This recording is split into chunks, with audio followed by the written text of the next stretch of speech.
Welcome into the 49ers Report by Chat Sports. I'm your host, Chase Senior, coming your way on today's show with the NFL Draft kicking off on Thursday.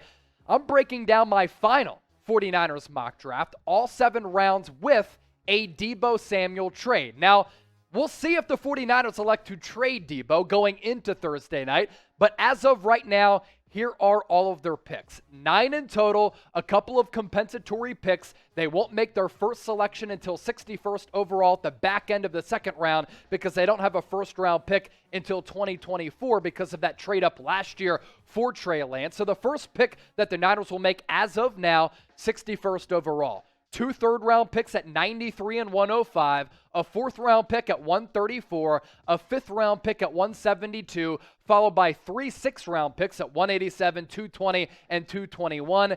And the last pick of the 2022 NFL Draft, the Mr. Irrelevant selection at 262 overall. Among these 9 picks that the Niners have at their fingertips, 4 are compensatory picks. So without further ado, let's kick off my final 49ers mock draft going into Thursday, and we have to start off with this Deebo Samuel blockbuster trade. I don't think Deebo's going to get traded going into the draft, but there is a scenario in which it could happen. I think a realistic option is that Deebo gets traded to the New York Jets as they look to find Zach Wilson a bona fide number 1 wide receiver, and they have the money to pay Deebo Samuel $20 to $30 million. So if they get Deebo Samuel, I'm asking for a lot back. First round pick at 10th overall, so I'm allowing the Jets to keep that 4th overall selection. I also want a 2nd round pick in this year's draft at 35th overall. Now, would you make this trade? Because right in a few moments, I am going to make my first selections at 10th overall, 35th overall, and the rest of the Niners picks, but I want to hear from you. Do you think this is equal value for trading away Deebo Samuel and getting 2 top 35 picks, or do you want more? Would you make the trade? Y for yes or N for no? Now, I'm a huge fan of Treylon Burks out of Arkansas. I think that he can fill the Deebo Samuel void. I think he brings a physical element, playmaking after the catch skills that Deebo Samuel brings to the table. I also think that Treylon Burks can line up at running back like Deebo. But I think Garrett Wilson, by a slim margin, is the number 1 wide receiver in this class.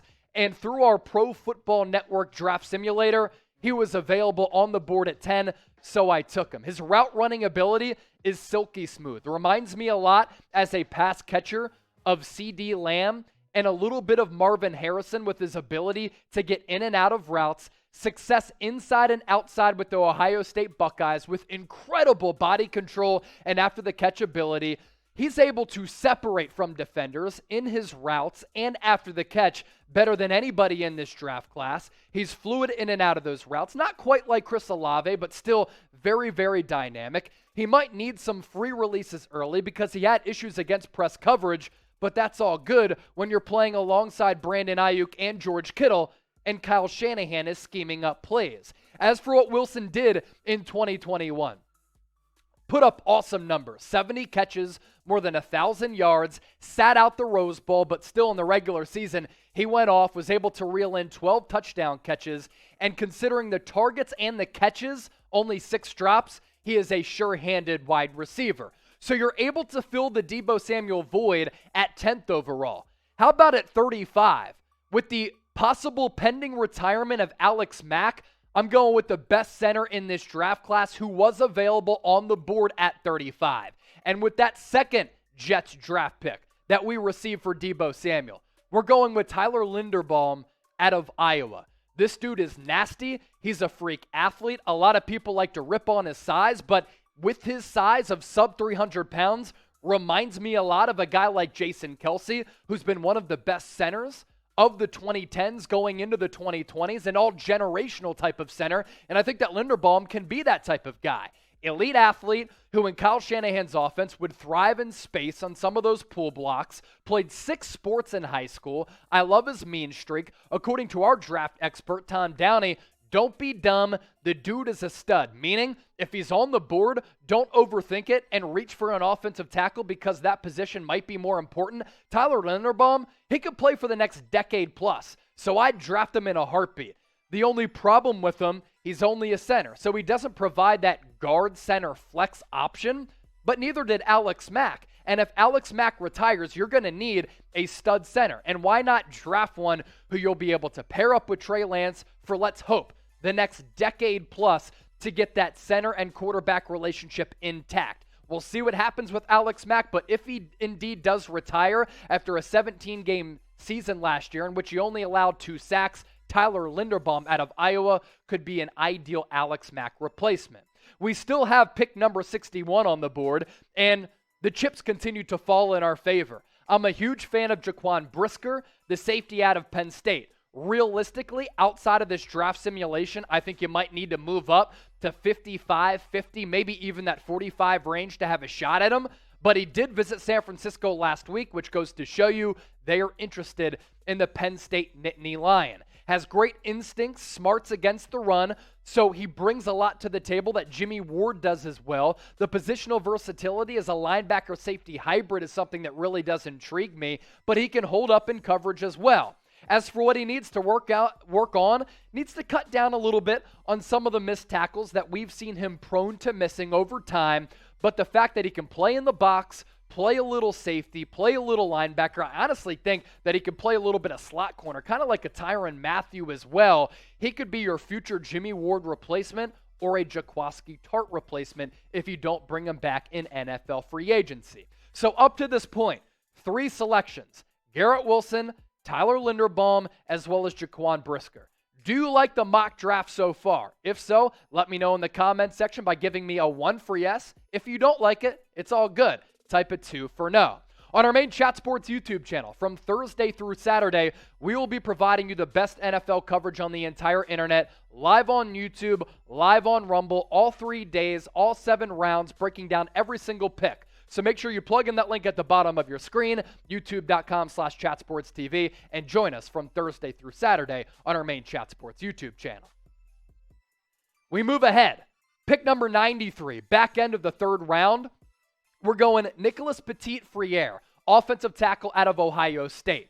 2 years ago, if you were to enter the NFL draft, probably would have been a first-round pick. But last year, he struggled a little bit. That's why he's falling down some draft boards. Struggled in 2021 after being pretty stellar, honestly, in 2020.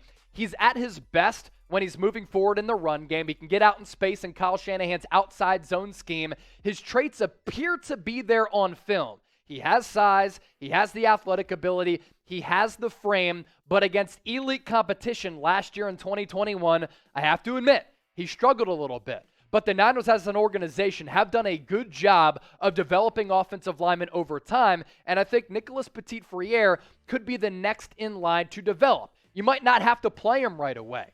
If Mike McGlinchey comes off of that injury, that's fine. You allow Petit-Frere to develop further, which I think would benefit him as well as this organization. Why I also like him, he has positional versatility. Last 2 years with the Buckeyes, he played right tackle as well as left tackle. So the thought process for me up to this point, we're filling needs. We have a Deebo Samuel replacement. We have an Alex Mack replacement. If you don't want to pay Jimmy Ward in the future or Jaquiski Tartt, you have a safety replacement. And at offensive line, that is a position that this organization likes to prioritize. Nicholas Petit-Frere fills that void as well. What's another need that we haven't broken down yet throughout this final mock draft? It is edge rusher. Round 3, 105, Jesse Luketa.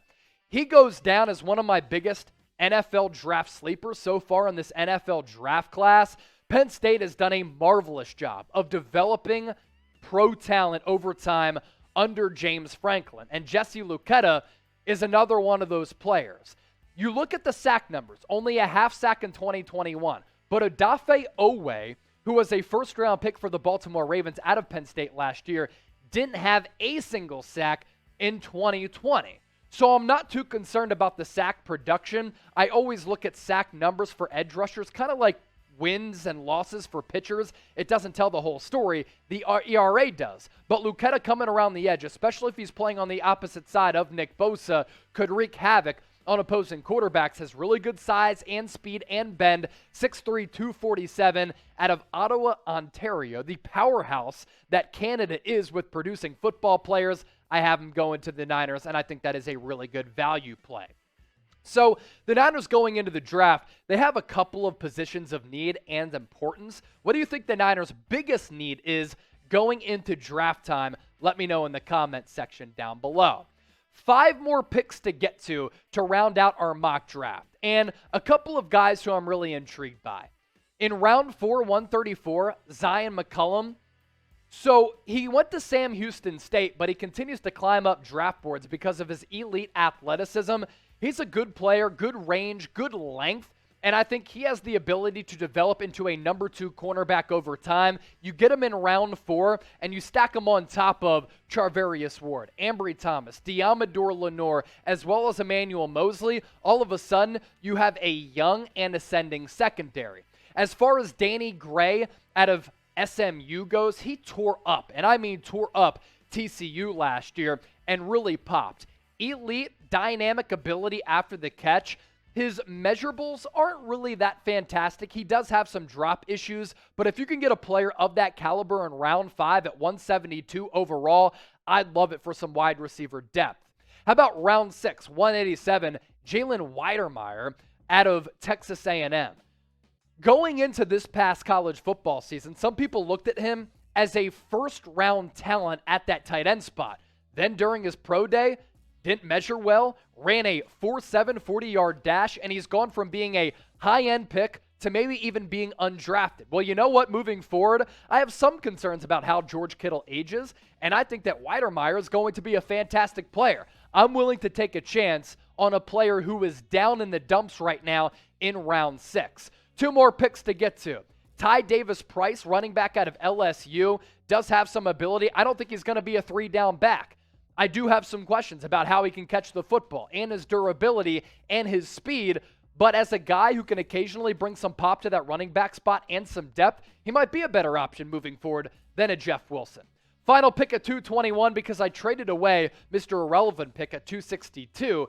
Darian Kendrick, defensive back out of Georgia. A lot of people going into this past year were really high on him. If you can get a player of that caliber this deep in the draft, and he was available in our mock draft simulation, once again, we're fulfilling positions of need and adding depth at very important spots, which moving forward, when you're paying premium money to Trent Williams, George Kittle, Fred Warner, Nick Bosa, hopefully Deebo Samuel, you have to find a way to build out the edges of your roster, and you have to hit on some of these later selections, which under this John Lynch and Kyle Shanahan regime, the Niners have been able to do that. So Niners trade away number 262 for a future pick.